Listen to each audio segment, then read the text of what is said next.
Aquí estamos hablando de defender un derecho constitucional, un derecho que da calidad democrática a nuestra Carta Magna y un derecho que supone que hay una serie de valores que no se pueden tirar por tierra. ¿Dentro de la legalidad? Por supuesto, dentro de la legalidad. Pero yo también coincido con Izquierda Unida, con don Víctor, en que a veces cuando lo que se pretende es regular algo, lo que se consigue no es ni más ni menos que restringir algo que ampliamente se ejecutaba. Y en eso también hay que tener derecho. Claro que esto es un derecho y no un delito.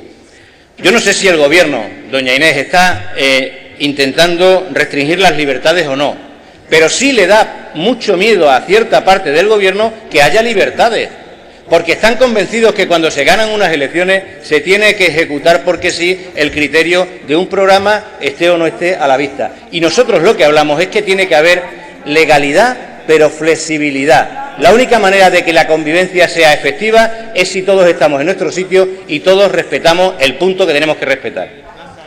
La ley orgánica que pueda desarrollar la ley de huelga. Bueno, pues si al final hace falta que haya una ley que desarrolle el derecho de huelga, como lo del derecho del trabajo. Hombre, para el derecho del trabajo lo primero que hay que hacer es tener trabajo, ¿no? Que haya trabajo y después ya, si hace falta, se regula. Pues el derecho de huelga, lo que primero hay que tener es tener la capacidad de entender que si alguien no está de acuerdo con algo, se tiene que manifestar.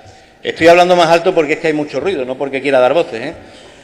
La posibilidad ni más ni menos que de manifestarse radica en el ejercicio de una libertad y de una libertad básica como seres humanos, y eso es de lo que estamos hablando.